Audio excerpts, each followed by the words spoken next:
الله رسول فرمایي وای د ماپښین د لمانځه څخه مخکې 4 رکعاته سنت چې ماوتا کوو او 2 رکعاته سنت ماوتا بعد کې کوو د 4 رکعاته سنت مؤکده بلل کېږي ماوتا یې خامخا کوو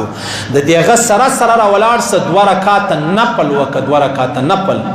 د الله رسول فرمایي د جهنم اور الله رب العزت پر تا حراموي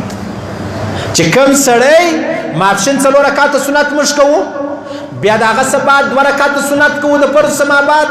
2 رکعاته نفل نور ورسره وکړه پیغمبر علیه الصلاۃ والسلام فرمایي د ابو داود شریف ترمذی شریف حدیث دی د الله رسول فرمایي د جهنم اور الله پر تا حراموي چې ته همیشه